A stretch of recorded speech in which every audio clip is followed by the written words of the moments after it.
All right, what's going on, guys? This is Casey Mitchell, and I am here with Nick Best on the Herbstrong podcast. What's going on, man? Welcome to California. Well, thank you. You didn't have to come very far from Vegas to get here. No, it was a pretty short flight. Not It was bad, really huh? cool. Yeah. And did you get picked up in the famous lime green Ferrari today? I did. How'd you fit in that? Can opener and then a shoehorn. There you go. So it just kind of, A but I got in. A little bit of KY around the edges got you in there. Slip in, get in the seat, kind of slide around. Man. So what's been going on, man? What's new besides? I mean, everybody knows you've been doing the TV show with all Brian and all those guys, which was really cool to see. Like some guys like you get yourselves and stuff like that get out there and kind of represent Strongman pretty much. So Strongman and some powerlifting. Yeah, and some powerlifting. It's powerlifting's been a crazy growing sport over the last few years now, like really exploding right now. And Strongman's been like slowly coming in now to the game as well. And I feel like that show has really boosted it a lot for you guys. So like, what was the experience of that? It was just crazy. I mean, it's fun going and pulling out an old time Strongman and then doing a history on him and then doing the events that made him famous. Right. Because a lot of times we came in and we've never even done some of this stuff. And we're just kind of getting in there and going after it and trying to figure out the best way to lift things. And so you're thinking and strategizing as you're trying to pick something up. And it was a lot of fun. We got to see a lot of the world. Scotland was amazing.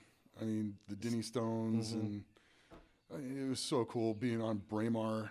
Yeah. Being there where the Queen is. Yeah. Like a lot of history you guys got to be a part of pretty much there, huh? And then London. Yeah. We got to block Abbey Road. It's against the law to block that street. And we blocked it for like probably 10, 15 minutes. That's awesome. Right in front of the police, no less. What are they going to do? Well, thank God Eddie was there. Because the police officer pulls up and he's kind of like looking at us and what we're doing. And he leans out the window and the producer's kind of like slowly walking over to the car to try to smooth things over and stuff. And the guy's like, "Is that Eddie Hall?" He goes, "Oh, yep, that's Eddie Hall. He'll come right over. He'll come right over here and talk to you just as soon as we're done shooting this shot." Yeah. And so we managed to get the picture with the kegs and all that other stuff. That's awesome. With no problems with the police. Yeah. People in the cars weren't really happy. They were beeping them, but such is life. Yeah, it was cool. So rumors that there could be a whole nother run of that show, possibly. There could be. We already have the budget. We know who we're doing and everything else. We're just waiting for the network to say go or say thank you. But I mean, I felt like the show did well enough to maybe do another. It did. It finished in the top 15 4 times. Right. Top 20 2 more times. And then the night of the Democratic debate, it had dropped down to 26. Now, this is the top 150 shows on cable. So for us to be up in that range was actually very good. For the first time ever. Yeah. That's actually really damn good, honestly. Yeah. And it just started airing in England right now. Okay, so you don't even know so what's going to happen UK there. And it's going to be bigger over there, without a doubt. Because over there, they love that whole strongman powerlifting. Yeah, like, my phone's blowing up again. Because they're over there watching it. You were seeing it. Yeah. And it's like follow.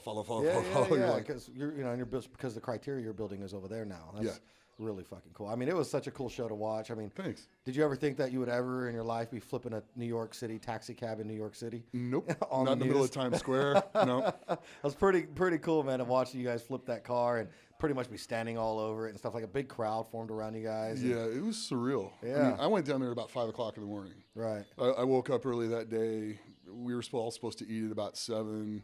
I was like, screw it. I went down to Starbucks and got a whole bunch of like the egg sandwiches and went down there and started walking around. And I was standing in the middle of Times Square right by the car and just watching all the people moving around. And it's a surreal feeling. Yeah. It was None really of them neat. knowing that you guys are about to be flipping this car here in a hour or so, whatever, Pretty cool, huh? Yeah, that was like, I mean, there's a picture of you guys with that car flipped over standing over. It's like pretty much a pretty famous picture now, especially for Strongman. It's all over the internet. I've seen it everywhere. A bunch of beasts that flipped this car over and standing on it, so. What was really cool is, I mean, they took the engine out of it and they took the transmission out of it. It was still 3,800 pounds. Yeah, absolutely. And when we flipped it over, you see the windows burst from the pressure because the car was heavy. It's still heavy, 3,800 pounds. I mean, that's a lot of weight. You got to explode into it. Right, yeah. I mean, it didn't look, you guys made it look easy, but not. We went after that. You guys knew, huh? We weren't. So there was no practices, no nothing going into that. We had to go down to L.A. like maybe a week before. That car they actually built at an L.A. lot, and we went out there and tested something similar. Similar, which is probably not close. Similar, yeah.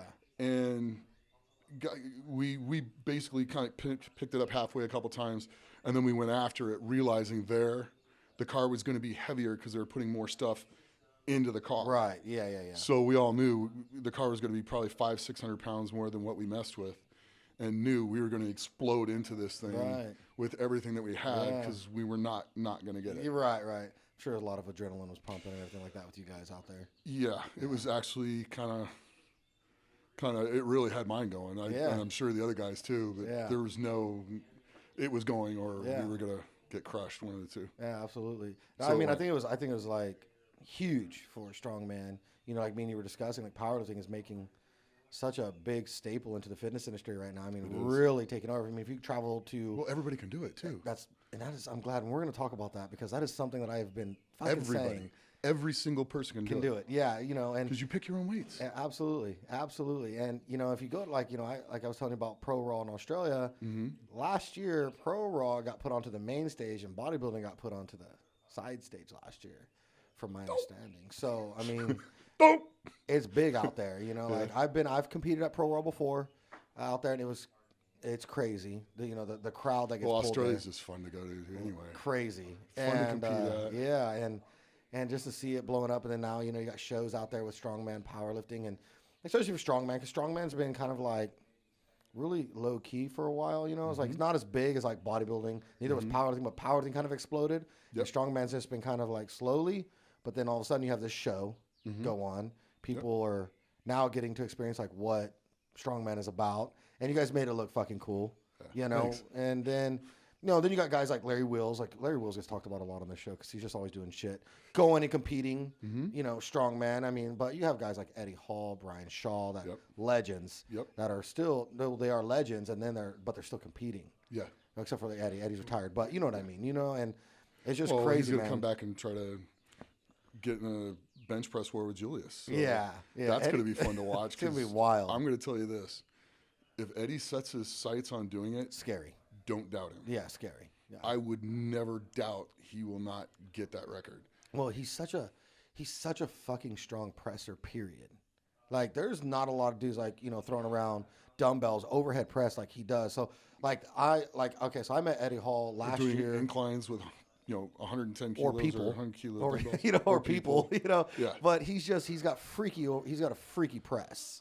Yeah. And I absolutely think that, especially if he's just training for like one thing, not like that's different. If his ankle wasn't completely screwed when he went after that world record log, he probably would have got it. He pressed it right up over his head. Yeah. He just couldn't hold it stable. Right. Yeah. And so if Eddie puts his mind to it, there's nothing I don't doubt he can do. I mean, the guy deadlifted 1,100 pounds. Yeah, freaky. So what was the? Do you know what the initial of like the whole reasoning for him wanting to go down and chase down Julius now? Just he wants to do the bench record. Yeah, and he thinks a good fight with Julius will do it. Yeah, which I agree it will. Yeah, absolutely. Because it'll get him back to going after it seriously that way. Yeah, and his upper body hasn't had as many injuries as his lower body. So. Yeah. I mean, his upper body seems like he's pretty. Yeah. So I wonder if he's going to pack on the size again. Well, he was 350, about 350 towards the end of the show. Okay. And he's back up to like 375, 380 right now. So he's packing coming back. He's put some size back on. Yeah, because he was like, he's had abs there for a minute. I mean, he still kind of has abs. Still kind of has abs. Still kind of has abs, but he was leaning down. He was looking crazy. Yeah. So I was kind of curious, like, what if he's going to do? If he's going to do this record, if he's going to put that side, because he's been like right at 4 before, I believe, right? He was 440. Yeah, that's what I'm saying. Okay. When he pulled 1,100 so I'm curious if he's going to get back up to that kind of weight. I don't think he's going to get back up to that kind of weight. I would say the top end, kind of knowing him a little bit, maybe the top end 400, 410. Which is probably comfortable for him, to be honest, huh? No. It's uncomfortable to be 400 pounds for him compared to 440? Everything compared to 440 is going to be more comfortable. Right. But at 400 pounds, you're still struggling to tie your shoes. Yeah. It's not a lot. It's not a lot of fun. Okay. But I just always thought that, I didn't know he was like, I thought he was always like decently around 400. I thought, No, when I first competed with him, he was like 330. Okay. So he's just been the first time I competed against him. Yeah, I did not know he was that heavy. And that was in Australia. 1100. Yeah, I did not know he was that heavy. I thought he was like, I always thought he was like 380, 400, bounced in there. I didn't know he was at 440. That's crazy. Yeah. And he was at 330 and then he just gained all that weight. And how tall is he? Do you know? He's about an inch taller than me. Yeah. 6'3". 6'3"? Yeah. I mean, it's still, yeah. I've shrunk an inch and a half. Yeah. Happens when you keep stacking weight on top of your back, huh? 8 compression fractures later. That'll do it. That'll do it. So what's next for you? More than likely, I'm going to do the powerlifting meet at Filthy Power on April 4th. Yeah. Have you announced that completely yet? No, I just did. now. There you guys go. I told Brandon the other day. Yeah. Him and Jenny were like, really? I'm like, yeah, because I think I'm going to probably do nationals in Palm Springs in July. Okay. So you're getting ready for these comps then? Yeah. You're feeling good? I'm going to start getting ready back towards the next half of the year will be powerlifting. Okay. And then you'll probably bounce back to Strongman in the second half of the year. I really want to do Manchester one more time and just go there and have fun because it is in Strongman. It's one of the most craziest places to compete because it's a 12,000 seat arena and it sells out. And it sells out. And the crowd just comes unhinged when you do stuff. Yeah. And it is so much fun. It gives me chills thinking about it. Yeah. You know. And that's like the full big strongman comp. Yeah, that's a Giants Live show. Okay. So you make the top 3, you go to World's Strongest Man next year. That's awesome. If you make the top 6, you still got a shot, but it just depends on who's qualified or whatever else. Right. But and so you're bouncing back from some injuries. yeah, I messed up my hip pretty good. And my right elbow is not the greatest anymore. And we're still going to compete. Yeah. So when you do the brand, you're doing full power then, completely. Oh yeah. That's good. What are some of your goal numbers that you're trying to think about? I want to squat 400 kilos. Okay. At Brandon's meet. Yeah. Ish. Yeah. The world record for over 50, the all-time world record is 848. So that's mine. That's yours. Yeah. And I'm going to try to break it. Yeah, absolutely. So, and then the all-time deadlift's 815. I want to try to break that as well, which I also did. Yeah. And then the all-time total is 2182. I want to be the first person over 50 to total over 1,000 kilos raw. That's serious. You want to do that there? Yeah. I did 990. You might have to fucking show up there to watch this shit. I want to do that there, and then at nationals, I want to try to get like 1050 kilos. I want to squat over 9. I want to pull over 9. So the key for you is training smart, being healthy right now. Yes. Yes. So, which is hard for us to do because we try to push the limits sometimes. Yeah. I mean, you're a little bit seasoned out here. You've been doing this for a while, but you're still a savage. I still. Yeah, you still fought. You ride the line. I know. I mean, I've watched you live forever, man, and you ride that line. You know, and that's why it's like I think that's why probably a lot of people enjoy still watching you because you are one of the older guys in this industry lifting and stuff, and you'll ride that line. I'll still go throw it down. You'll still throw it down. You know what I mean? It's like, this is gonna hurt, but I'm gonna do it anyway. And I appreciate that because I like that kind of shit. That's how I am. I'm like probably one of the hardest people to coach because I'll just push it a little. Just because sometimes I feel like I got this, like fucking I got it. And I like to push it. I feel like that's when you have it. Yeah. And you're gonna go do it. Right. And there's nothing that's gonna stop you from doing absolutely. And so back to what we were talking about a second ago before I forget about it is powerlifting. Anybody can fucking do it. And I fucking have been saying that, one, because I've been saying that because of myself, because literally there's no reason why I should be able to power lift. But that's the thing. I think that people are starting to realize that anybody can do this. I don't want to say genetics don't play a part because you got guys like Larry Wheels and shit that have freaky genetics. If you're going to be the upper elite of the elite. Right. But still, anyone can do it. Absolutely. Anybody can get in. And the whole thing is if you're constantly trying to beat you, eventually you'll beat everybody else anyway. Yeah. So if you're always trying to do better yourself and make yourself better, in time you will catch everyone and you will start passing them. Yeah, that's what like a lot of people will ask me. They'll be like, well, when is it that I should compete? And I'm like, now. Fucking know what you can do now, and then it's gonna motivate. One's gonna motivate you to beat yourself again.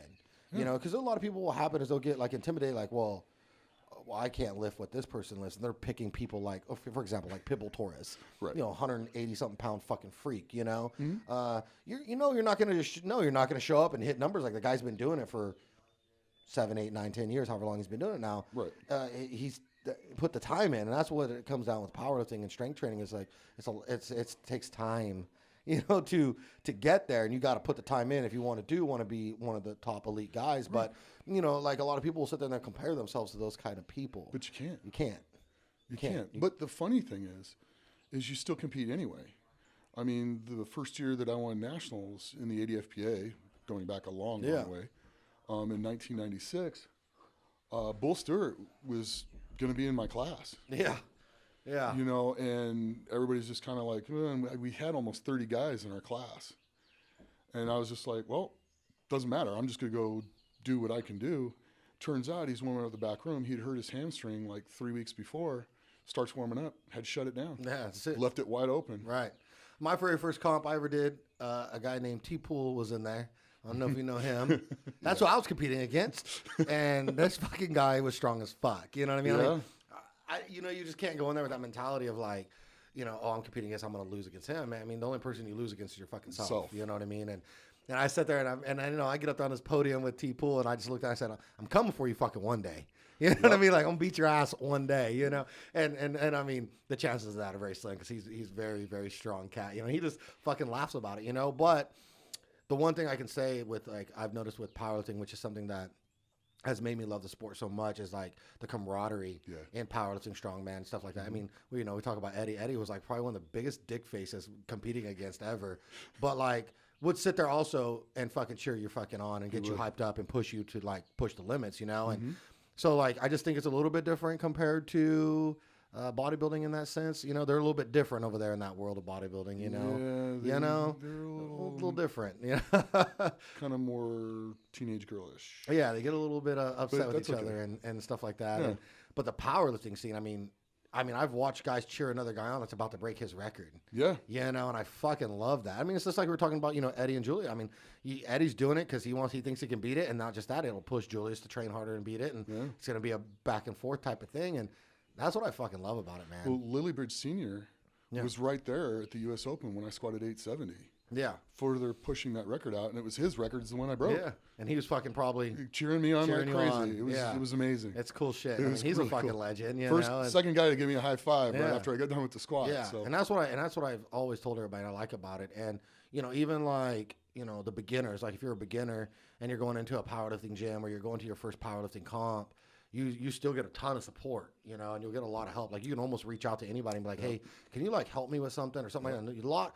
95% of the time, they're going to be like, yeah, you know, I got you, or they're going to help you out or do whatever. So, you know, it's just, I don't know. I think that's why the sport's growing so well. Yep. It's very accepting. And again, any of you guys can fucking do it. You know, it's just gotta fucking want to do it. You know, pick your opener and do it. Yeah. You know, make sure you pick your opener. Make sure you can get at least 3 reps with your opener. Yeah. If you can do that, you're never going to miss your opener. Yeah. And then take your next jump up into the 90 percentile range. And then make your last one at 100 or 102, depending on how you feel that day. If you feel you're a little off, bring it down 3 or 4%. Yeah. I tell a lot of the people, you know, you'll see them in there, they're kind of start getting into powerlifting. And then, like, I know a person right now that's been training powerlifting for like 2 years and has never competed. And I'm like, why? And they just, well, I just can't compete against those guys in those weight classes. I'm like, why are you looking at like the top contenders? Like, just go compete, man. Like, just fucking go do it. Just go fucking do it. You're going to get experience. Yeah, experience for sure. Okay, you get really strong. You get really good. Now you think you're going to walk in there, and then you miss the commands. Right, yeah. Or you're not used to walking it out up on a stage, because walking out on a stage and walking out on a concrete floor is night and day different. Right, yeah, absolutely. Learning how to stabilize yourself and set up in the squat. Absolutely. And knowing to control your tempo. If you're on a stage and it's given a little bit and the bar's wobbly, you throw it into low gear and you squat really slow on the way down, and you can explode up, but you still got to be careful as you explode because it's still going to move. Yeah. So you don't come up nearly as fast. Right. You come up smooth and under control. You got to know what the situation is when you're going. Yeah. And that takes experience. Yeah. I mean, I haven't stepped on a platform in quite some time, just training, injuries, work, whatever. Busy. Life.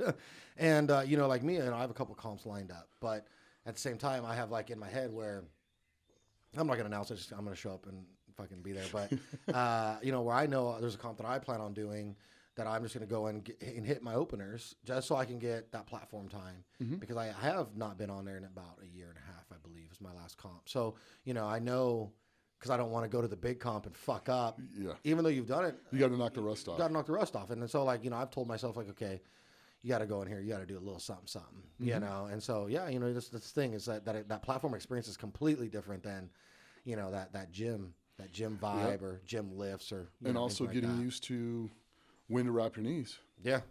You know, where I mean, if you're having somebody wrap your knees, you usually have to start earlier than if you wrap them yourself. I wrap my own myself, so I know if there's a weight change, as soon as he starts his squat, I can go ahead and start wrapping my knees because they're going to change the weight, they'll change the height, put the things in, so I'll have a good minute and a half to get my knees wrapped and be ready to go, and still be able to be up there and ready to go as soon as I hear bars ready. Yeah, absolutely. You know, then I can take my time, walk up, focus on what I'm doing, set it up on my head, practice it in my head, then walk out and go execute it. And for those of you that don't know, knee wrapping fucking hurts like a motherfucker. So you don't want those things on very long, you know? You try to get them on, get out there, get them off, you know? But no, I agree, man. I want to see, I just want to continue to see the sport continue to blow up, you know? And, you know, like when I first started this, my whole goal was to start seeing other amputees start doing this. And there is, and they're coming out of the woodworks now, and I fucking love it. Matter of fact, you know, it's funny because, you know, I got guys that are like, you know, they just did a couple comps. Like there's a couple that did some comps, and now they're like, you know, I'm coming for you, telling me they're coming for me. And I'm like, fuck, that's what I'm talking about. Like, shit, I've been over here chilling, you know, I've been over here just like, you know, and it motivated me again. Cause I'm like, okay, I got some fucking guys coming now, you know, that are amputees. And even though I don't really like compete against, like in my head, like I don't sit there and be like, oh, he's an amputee, that's who I'm competing against. I compete against like able-bodied athletes. Like my goal is to beat everybody, you know, and continue to beat myself every single time as well. But it is motivating to see that I got guys that are like, they want to be this. They want this, like, you know. Yeah, you're inspiring people to get out there. Yeah, I fucking love it. Get out there and do it. And then that's the biggest thing in life. Is just get out there and do it. Yeah, and they're fucking doing it. And it's crazy to watch, like, their confidence. Like, you know, and a lot of these guys, I don't know if they even know that I even pay attention. You know, I do pay attention to these motherfuckers, you know. So they tag me and I see an amputee or doing, like, lip power. I want to see what they're doing. You know, I've actually learned a little bit from some other ones, and I've been doing this longer than all of them. You know, as far as like powerlifting at this level, you know, I've been doing this longer than all of them, and like I'm seeing like some of them, like what they're doing, you know, and I've learned a couple little things from some of the things that they're doing, you know, and so that's good. Yeah. I mean, I fucking watching you motherfuckers. Anything that can. The thing is, you can learn from anybody. Oh yeah, anybody, absolutely. And if somebody's got a better way of doing something, a little technique variation that'll help you do it better. God bless it's like them. me with like when I first started, you know, I've had a lot of different coaches, and it's not that I hated that coach or I didn't think their training. I just wanted to learn all the different styles of like methods of training. Yeah. And I was just, for me, because like me, I'm just the kind of guy that like wants to learn as much as I can. Mm-hmm. And then maybe one day, you know, I put it all together to figure like, okay, this worked when I was benching with this guy. This worked when I was doing this. And then I just put it together for me, you know, and I mean, I've had Ez coached me. You know, I had Chris Gordette. Brandon's supposedly supposed to be helping me get ready for Pro Raw, you know, and I've had Tony Montgomery, you know. I've run, I mean, Gracie in the very beginning was the West Side Barbell style, which I fucking hate, to be honest with you, which was like, and I went through, you know, the Juggernaut training, which was, I feel like some people can handle it, but that squatting amount is, for me, a little much for me. Yeah. Especially because that's where I ended up tearing up my right hip up. It was through the Juggernaut training, because it just wrecked my hip, you know, mostly because of the compensation and just doing it, it was just too much. So, you know, so I've done a lot of different styles of training, you know, and then, you know, you got like Steph Cohen out there doing her like hybrid method, which I love. And I feel like if I could do some of those like athletic movements, I guess maybe I would probably do it, but there's just Pitbull Torres is doing it, so I watch some of the stuff that he's doing now, and I'm like, there ain't no fucking way I could do half that shit you're doing. Like they're just it's maybe over time, if I wanted to like take like a few years off and like learn how to do those movements, I could probably learn to do them. But like right now, where I'm at, I'm like trying to get ready for competition, not try to learn like movements to make my main lifts better. You know what I mean? So I don't have time to fuck around right now with like lateral movements and all this crazy shit, you know? Yeah. I mean, some of that will help. Yeah. Yeah. But you know what their whole thing is like, be strong like a power lifter, look like a bodybuilder, be mobile like a weightlifter or something like that. I mean, they all have like this whole like hybrid look, you know, I get it. Well, mobility. Right. Mobility is great. Yeah. I mean, because you can actually not only be strong, but you can be a strength athlete at the same time, which is what Strongman is. Right. Yeah, absolutely. And it's kind of hard to tell, like, you know, it's kind of hard to say, like, well, whatever you're doing that's not real, because Steph Cohen is like fucking shattering records and doing weird shit that, Well, realistically, like, you don't think the body could physically even do. You know, when I watched her last year in a cage do that, like, 500-pound squat, 123-pound girl. Yeah. Steph is like, she looks jacked. I mean, she is jacked, but she's a little tiny thing. Yeah. Little thing. And to watch this frame have that weight on her back and, like, squat it like she did, like, when she did it, when she unracked that thing, in my head, I'm like, it's just going to fucking fold her ass in half. Hell, it did not do that. It didn't fucking shake her. Yeah, and I was like, and I was watching. It's the most impressive thing. Yeah. It's kind of hard to sit there and say like, what your method doesn't work because it does. Fuck. You know, it does. I mean, and the whole clip. It's working for her. It's working for her, and that's the thing. It's like you got to find out what works for you, and that's it. You know, and like that's even with me. You know, is my whole way that I have to train and I have to do certain things to. Get myself ready for a competition because we all know like training for a comp and just like training, two different animals. You know, training for a comp will whoop your ass. Like that's a hard few, like 12 weeks or so. I think most people will do 10, 12 week, training. 8 you because you're been doing it for so long. Me, I'm 12. Like it takes me a while to get back into the groove of those things. But it's just those are tough weeks, all of them. And by the end of it, you're done, You're pretty fucking toast, You're ready, but you're toast. You're ready, you do the competition, then you're ready for the rest. You're ready for the rest, So, like I said, it's just, you got to find out what works for you. And for me, it's like, I just realized like, I have to do pretty much box squats for like 8 weeks. And then the last 4 weeks, that's when I'm hitting all the free squat stuff. Because if I don't, my hip will go out, Right. But I do different styles of like squat movements. I start from the bottom, like pin, like press type things. And I do different things. So, that's the way that I have to do it. But it keeps you in one piece. Keeps me in one fucking piece to compete. And that's what matters. Exactly. And a lot of people lose that, or they don't, or they think like, oh, Steph Cohen's the best female powerlifter in the world, so I'm going to do what she's doing because look at her. I don't mean it's going to work for you, man. No. That don't mean it's going to work for you. I'm not saying don't try it, but try it. And if like you don't see like any type of great change, like I just spoke to a girl 2 days ago who has her coach has been coaching her. Her squat has not moved very much in the last 6 months. I said, look, there's just something wrong with that. Like if you haven't PR'd in 6 months a squat, there's something wrong. I'm not saying what he's doing is wrong. Maybe that training doesn't work for you. Right. So you might want to like look around and find somebody else or a different style of training program, Right. And I just think that's what you got to do. That's actually a good thing about the sport as well. Is there's a lot of different ways. And do you know who Bull Stewart is? Yeah. Mm-hmm. Okay, so I think it was '94. I was at Nationals, and he's sitting there giving these people are coming up to him and asking him advice and stuff. And I did my first ADFP Nationals in 1992 in Minnesota. And so this is my third year going, and he looks at me and goes, do you have your training log with you? I'm like, yeah. He goes, why don't you go get it? So I went up to the room and I got it. And he was giving advice to all these people. And he's kind of smirking and stuff as he gives the advice. And he comes over and he goes, ignore everything I just said. Takes my journal and starts going, this is right, keep doing this, cut these down, do this. Some of this is good, da-da-da. He goes, your goal is to put on 100 pounds in your total every year for the next 5 years. That's crazy. And that's what I did. Yeah. That's awesome. That's crazy. I mean, it made a massive difference. Yeah. To get, him arranging my training routine like that and kind of how I did my attempts and just how I approach things. Mm-hmm. And then I kind of took some of that and started reading like some stuff for Dorian Yates and Mike Mentzer and kind of how they do things, 1 to 2 really hard sets. And once the muscle's trained, it's trained. It's done. Absolutely. And I kind of mixed that in with it because overtraining will push you backwards faster than everything. I learned that on my own not too long ago because I was for powerlifting, it's bad overtraining. I was doing like 2 to 3 like big movements, with like, let's say squat. I was doing like, I'd be doing like squats and then I'd be doing like standing like good mornings, and then I'd be doing like speed pulls or something like that. And then I would go and do these like 6 to 7 working sets of like bodybuilding shit. And yeah, my body was looking good.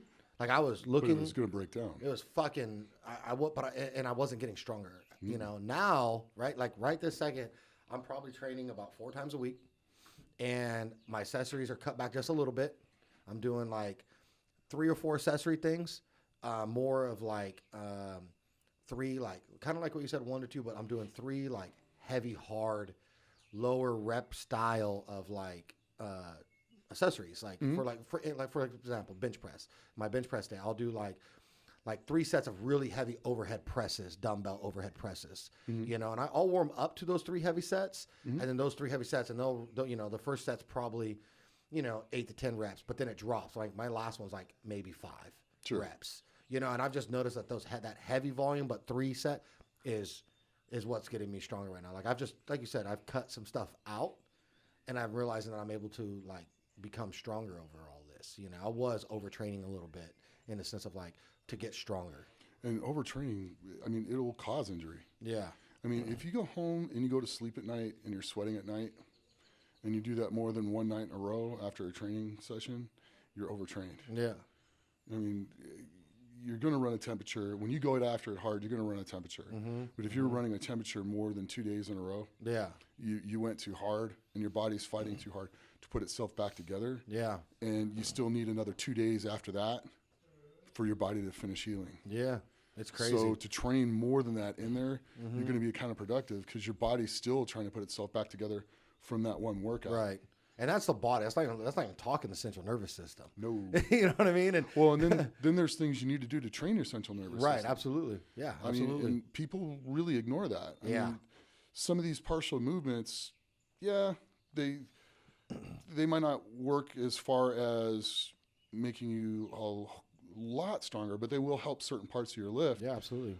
But, you know, doing a rack pull with 1,000 pounds for 10 from the top of my knees and pulling it up, my CNS gets trained that way. Yeah, absolutely. So when I'm going in a strongman contest, I can go all out on my first event and still have all that power and everything all out on my last event because my CNS is used to firing that long. Yeah, absolutely. And I'm a firm believer in that. You know, I just I had an event coming up where I knew I was going to deadlift in front of like a big crowd of people, and I knew it was coming. And so about 7 days prior, you know, I was like wanted to kind of like prime my CNS to like get ready to like do that deadlift. So, you know, about 7 days prior, I pulled probably like an 85 to 90% deadlift pause though. I wanted to pause it at the bottom a little bit right around the knees, and then fire off and get, you know, and that was like to prime my CNS to get ready. Like, hey, we're gonna do something here in a minute. You know what I mean? And I'm a firm believer because then I went and I PR'd. I hit my all-time deadlift PR beltless. And I didn't fucking, first of all, I didn't even know that I was in my all-time PR. I thought it was just like a 15, 20 pound beltless PR. And somebody's like, isn't that the heaviest deadlift you pull? I was like, oh fuck, yes it is. It's like, holy shit. And it's like, and I had never touched that kind of weight, you know, but I had knew that I primed myself to get ready for that, you know, and it was crazy to like kind of just feel it, you know, and I deadlifted that day, and then I didn't deadlift the rest of that week until that deadlift. I mean, I trained a little bit, but 3 days before the actual lift, I didn't do any type of training whatsoever. I just got ready, and then it fucking went crazy, you know. Eating and light stretching. Yeah, absolutely. You know, keep the blood, light stretching, keep the blood flow. Light massage, because if you get too hard of a massage, you won't heal from that either. I've learned that lesson as well. Back in the day, I used to like think it was just cool to put up these. I had this chiropractor, and he would do like scraping and cupping and just like all this crazy shit on me, and like it would batter me, you know. I would be like bleeding and shit, and I thought it was just fucking cool, and I thought that was the correct way, and then I realized like it's bad, you know. And now I have this, it's really bad, and it's just, you know, I didn't know any better because I thought, you know, I had a professional work like that done, yeah, but you start that type of work maybe to increase your flexibility and your mobility and everything at the beginning of your training cycle. Yep. And the closer you get to the contest, the lighter you're doing it just to get things loosened up, not to tear into things. Yeah. You do need that you need to be gone through really hard about once every 3 months. Yeah. And then everything in there coordinate into working in with that. Yeah. But not to that extent. Right. Because you need to take like a week off after you get that. Yeah, I pretty much do like deep tissue, like good massage therapy every week, once a week, and it's usually on my off day. Yeah. You know, I go in the morning, get it done, and then I just eat and recover all day long. Yep. And then I'm fucking good. And drink a boatload of water. Yeah. Yeah. Boatload of water. Yeah, because it really, you like need about it. A gallon and a half. You need you it. Can get it in. And I mean, I feel like, I don't know, I've always been like, I like crave it. I'm a thirsty motherfucker after those deep tissue massages. You know, like I'm ready to eat and like drink a bunch of fucking water. And I don't pee. know why. Yeah.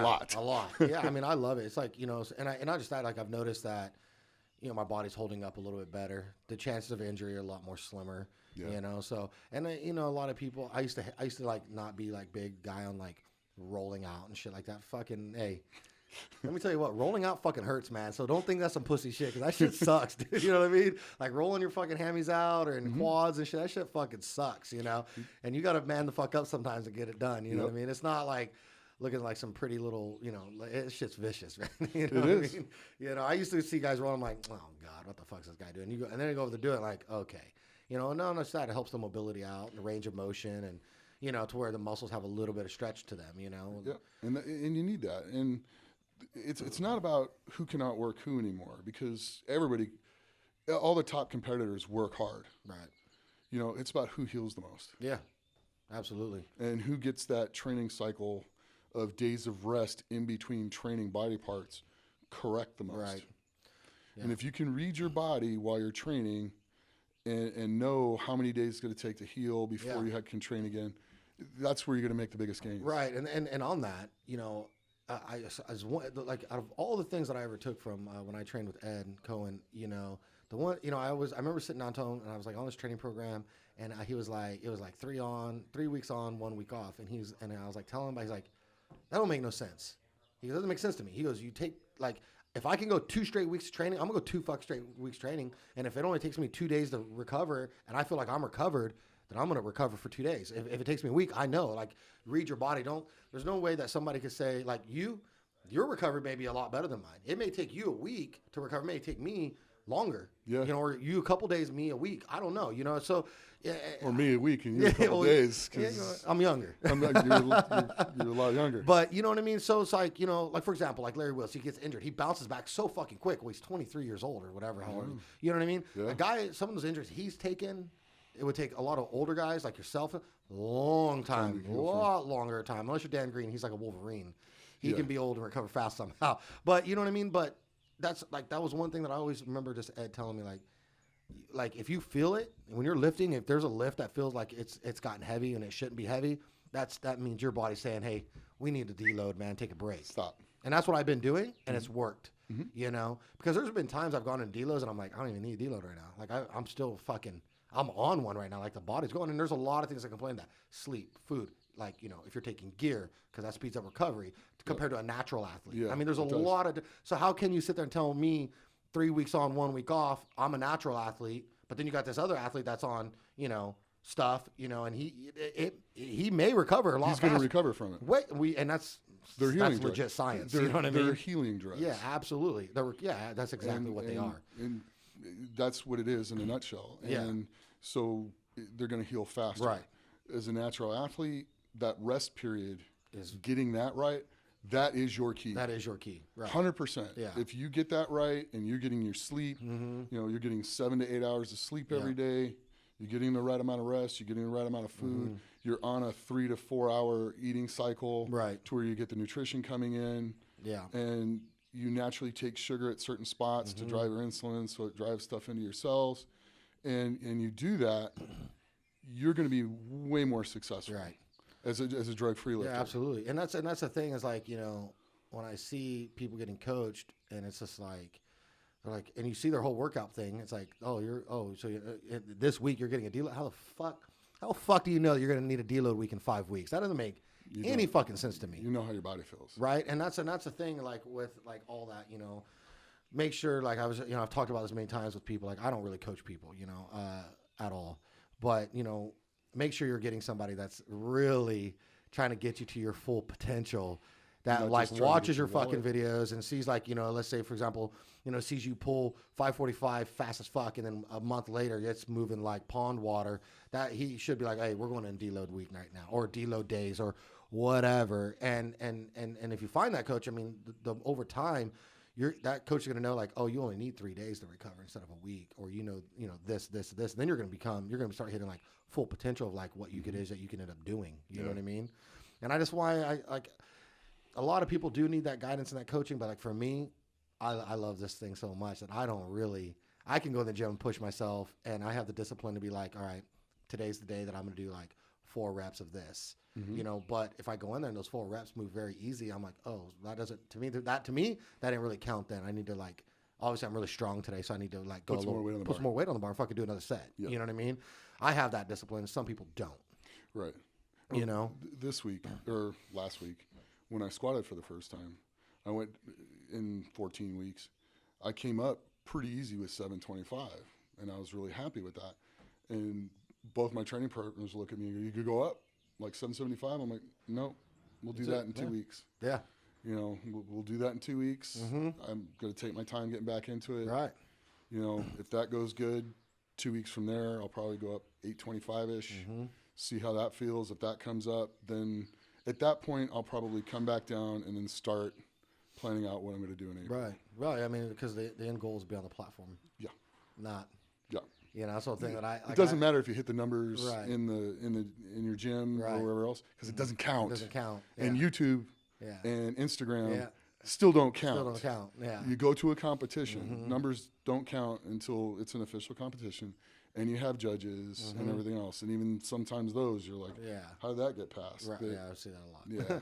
I mean, and so that's the thing is like, you know, you'll see a lot of guys they'll deadlift these crazy numbers, and then you know they're using straps, and then when they go to comp, they don't get straps, and they don't come nowhere near that, and it's just like, you know, and then everybody's questioning like, whoa, how'd you do this in here, but now you can't do it here? You just got to hold on to the bar. I hold on to the fucking bar in comp, man. You know what I mean? Like me, I don't train with straps ever. Like you, strongman, I get it, you guys, you know, but I like. Well, even pulling for reps though.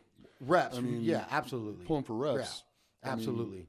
But like my heavy pulls, no, that's not gonna happen, man. Yeah. It just doesn't happen. Like, it's just, I've never dropped a bar ever. I don't ever plan on dropping a fucking bar because I don't ever use any straps ever. You know, and my body should be able to handle the pull and lift and hold whatever the fuck it is that I need to do. You know what I mean? And I don't know. Everybody asks me like, why don't I use straps? I'm like, well, because you don't use them in comp. True. Train with what, you know, like, yeah, like you said, for example, like if you are doing like some weird ass, you know, rep work, yeah, I mean, that's just hard to hold for a very long period. Not just that. Pulling 500 for like 20 to 25 reps. Right. It's hard to, you know, not just that's going to, you don't want to tear your hands. The goal is not to tear your hands ever, because then it just puts you out for a week or two, you know, torn up hands. So, yeah, you don't need to, you're not going to deadlift on a platform for 20 reps. You deadlift 1 rep. So, yeah. So, you plan on going back to Strongman eventually? Yeah. I'll go back to Strongman later in the year. And then you're going to do Manchester. We talked a little bit about that. I'm going to ask if I can go to Manchester, if they'll let me go. And you have like goals for that as well as like, you know, how many more years of the Strongman thing you got left in you? Just until you say, fuck it, huh? Well, since I don't have a regular job now. Yeah. I'm going to say probably at least 3 to 5 if I really want to get after it. But I'm having fun. Yeah, and that's key. I'm going to keep competing and keep doing stuff, and just there's going to come a day where it's not fun and it hurts more than I want it to. Yeah. And then I'll shut it down. Right now, I'm still rolling. Yeah. So. And you just jumped on to Herbstrong recently. Yeah. I saw, which was cool. Like, what interested you into jumping in on that? Well, you've been a CBD guy for a while? Or? I just started getting into CBD because the anti-inflammatory properties in it for my elbows and my back and my hip. And it's really made a difference. Plus, I sleep better. Isn't that weird? And get some weird dreams.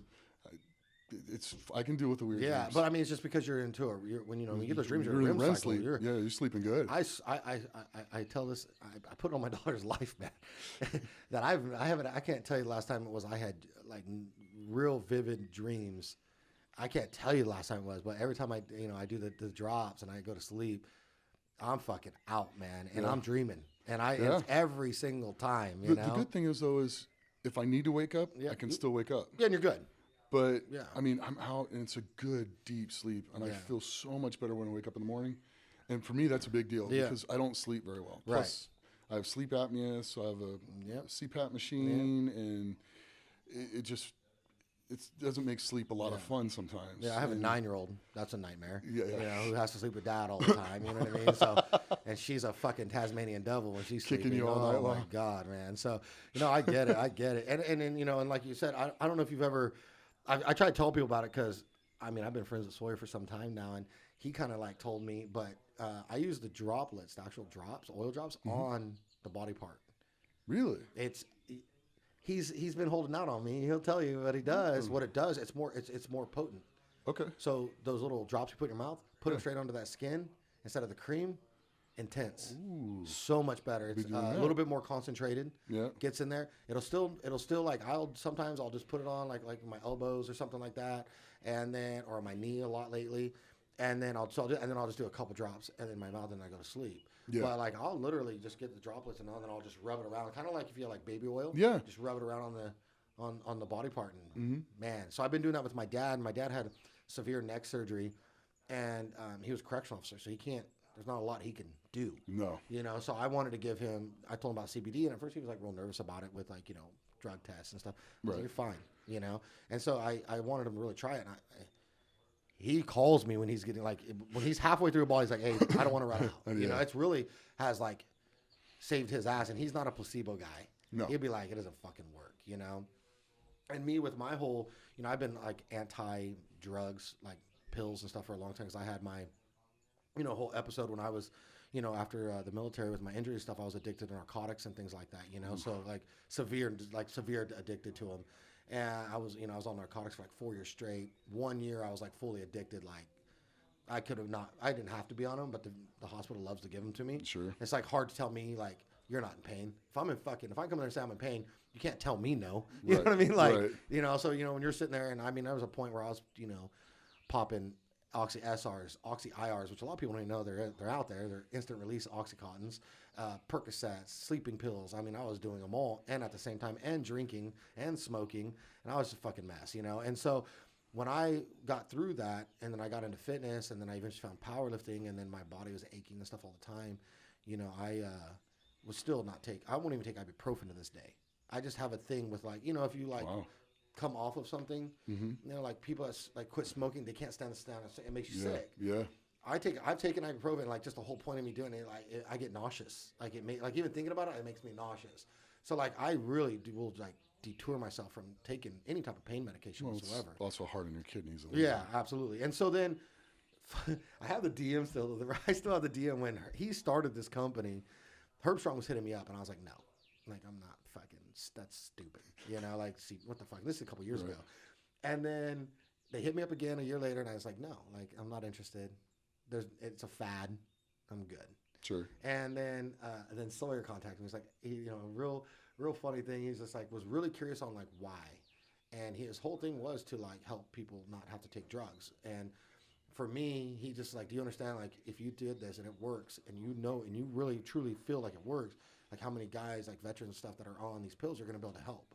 Yeah. And I was like, all right, dude, let me tell you what. You can send that shit to me, and I'll try it. But I'm going to tell you right now, I'm the kind of guy, if it's fucking bullshit, I'm telling everybody it's bullshit. Yeah. I'll fucking do it. Yeah. And so I started using it, and then like I didn't believe it at first. I thought it was like, okay, it's a mental thing. It's a placebo. I'm like thinking that it's helping me. So I wouldn't take it for a few days. And then I realized the pain was starting to like come back. I was like, what the fuck? So I started taking it again, and it went away. And then I noticed my sleeping started getting, because I didn't usually use it for sleep. I was only using it for like on the joints and stuff like that.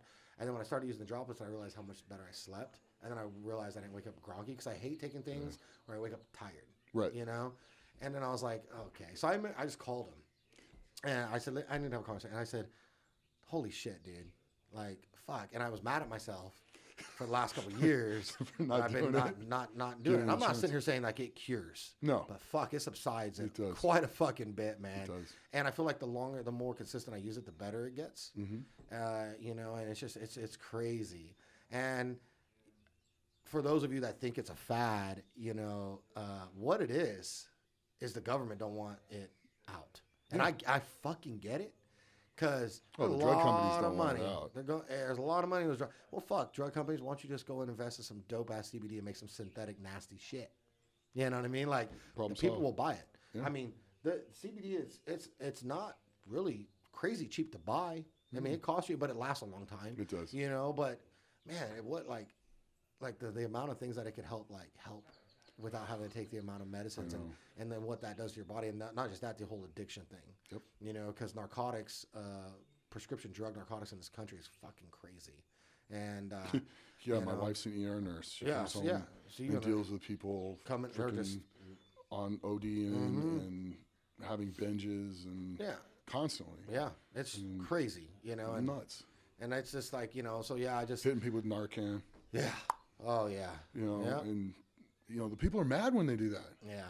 You ruin their high. Yeah. She's like, they get mad. They yell at me. I get it. They're ODing. They're dying. Yeah. And you hit them with it and save their life, and they're pissed. It's crazy to think that, because I've been at that point, not getting hit with Narcan, but I remember when I was, in the hospital, I was on drip Dilaudid, which is stronger than morphine. It's like hospital heroin. It's the most synthetic painkiller out there. So I was on a drip line of that, and then I would get a push of it every hour, right? And then at one point I was on Dilaudid, and then I would take orals every hour as well. So I would take Oxycontins orally, and then I was on methadone, and then there was one point that for about 2 weeks they had me on ketamine with the Dilaudid and everything else. So I get it, because what happened was I was already creating an addict. Oh, Jeez. It's fucking bad. Yeah, it's when I look back on it, then I see they're trying to subside all the pain and just let me rest, but they created something so bad, And what I would remember is I would so every hour when they would come in to give me the push of the Dilaudid, and the nurses are, from what I've read up now, the nurses are supposed to put that stuff in very, very, very slow, so you don't get that head high. Right. Well, these nurses, a lot of us wounded vets, we're in so much fucking pain. We're just fucked up, and we're probably bitching a lot. Who fucking knows? And we're they're in a hurry. Yeah, and they're in a hurry, and so they come in and boom, and I remember every time I would tell them my parents, my wife at the time, I would make everybody leave my room, and they're like, what? And I'm like, listen, the nurse is gonna come in right now. She's gonna give me my shit, and I don't want to be fucked with. I just want to sit here quietly, because it fucking I can tell you the feeling of it crawling up the back of my neck up into my brain, and then feeling it behind my eyeballs, and just the way that I felt is unlike anything that I've ever felt in my entire life. And I didn't want anybody around me during that high time, because I just wanted to fucking be high as fuck and chill. And I was pain free. I didn't feel nothing, and I was just comatose, And so I didn't want. And then if somebody came in there and they were talking, or somebody fucked with me, it ruined it. Yeah. And I was pissed, and it put me in a bad mood, Because I'm like, fuck. For 30 minutes at least, I just want to be alone so I can just not feel nothing. You know what I mean? Sure. And so I just remember they come in there and it's bam, and I'm like, fuck. I mean, you feel it because then they slam it and then they get a flush and they flush it into you. Yeah, and it's just I had somebody screw that up once. It's fun. They gave me, 3 cc's, and she didn't flush it. And then the nurse came in 4 hours later and gave me 3 and more, got high. and then flushed it, and I got hit with 6. And I was like, wow. Yeah, I got knocked unconscious, almost killed me in the hospital when I was on a drip line, and then they were coming in and giving me pushes through the line, and there was a buildup in the line, and the alarm that they had at the time wasn't going off because I guess the batteries or something died. And all of a sudden, for a couple hours, somebody doesn't change the batteries. Yeah, I was sitting there pressing dead. the button, and my mom and everybody. My mom was there, my ex-wife was there. And I'm sitting there, and I'm in fucking pain. What the fuck is going on? We got to figure this out. And nurse came in, looked at me. She goes, everything looks fine, whatever. And I was like, what the fuck? So I'm press the button. And then next thing you know, my mom goes something's wrong. He's in a tremendous amount of pain. Right. And the nurse comes in, and she looks, she comes in, and she goes, oh. Line's blocked. Line's blocked. And just unkinks it, and boom, went right in me. And that laid me out. I was talking, I was out. Fucking could have killed me, Yeah. And I'm like, man, so I know I've been there, and it knocked me the fuck out, and and they had to do a bunch of shit to kind of get me to come back, get my breathing right, and so my breathing slowed down a lot and stuff like that. It was bad, but yeah, man, it's crazy, and that's why I've been such a big advocate and just fan of Sawyer and Herbstrong and stuff like that, because damn, man, it's just been life changing for me. I was already dealing with so much pain and not doing the pills, the pain pills, to get something that's I don't feel addicted to it. I just sometimes I forget to use it, and I'm more mad at myself for not using because I'm in pain. It's not and it's just it's really tremendously helped me out, a lot. I feel the same way. Yeah, it's really helped me. I like to sleep. Yeah. I mean, as you get older, you don't sleep as deep, you don't sleep Right. as much, and it's one of those things that happen. And lifting and putting the stress on my body, I need to sleep more. Yeah. And it's just nice to sleep through the night. Absolutely. It really is. Yeah, it's some good stuff, man. So if you guys are listening to this, which if you are listening to this, you probably take it.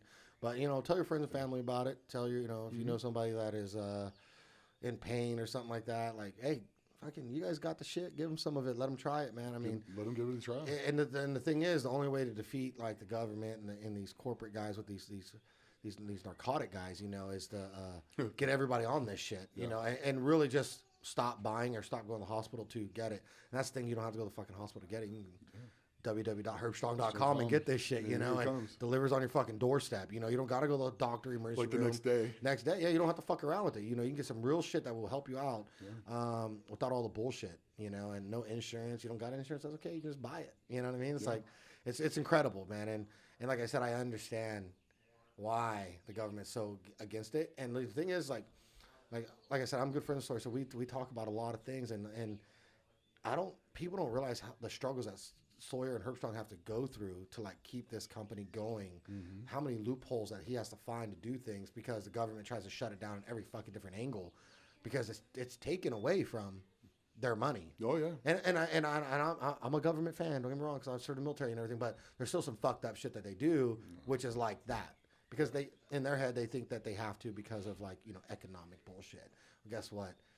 Your life, my life, everybody else's life is not worth economic bullshit. No.